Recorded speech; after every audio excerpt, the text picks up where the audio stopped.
आज आम रूम रे चिकेन कषा है। राधा राधे सांग मैंने मु अमित जमीती कि आपण मैंने पार्ट 1 देखिथे आम चिकेन आ बाकी जिनिस धरी रूम को पलि आसीलु। तापर मु जाई आम पाख दुकान सब मसला आ तेल नहीं आसिली। तापर कोल्ड ड्रिंक टिके पिउथली आ हठात मने पड़िला अरे मु तो मेन जिनिस आनिबा को भूली जाईची लुण।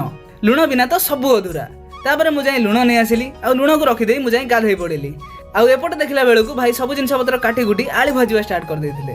मु भी फटाफट सब जिनिस मो पाखक नहीं रोसे स्टार्ट कर देली। प्रथमे तेल पकई सेतरे गोटा मसला ऐड करली। तापर पियाज पकई भलो से भाजिली। किछि समय परे पियाज गोल्डन कलर हे गला तो सेतरे अदा रसुण पेस्ट ऐड कर देली। तापर काश्मीरी गुंड पकई की टिके गोळै देली। तापर बाकी मसला सब पकई की मस्त की कसिबा को लागेली। किछि समय कसिबा परे आम मसला पूरा रेडी हे गला। तो सेतरे चिकन पकई भलो से मिक्स करी स्वाद अनुसार लुण पकई की ढांकुणी दे देली। आउ जेमिति ढांकुणी खोलीजी हाय हाय स्मेल तो पूरा रूम महकउतिला। तापर किछि समय ताको भलो से कसी की पानी ऐड कर देली।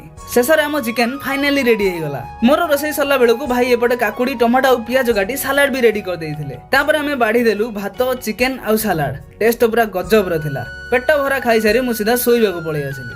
रहउजी राधे राधे।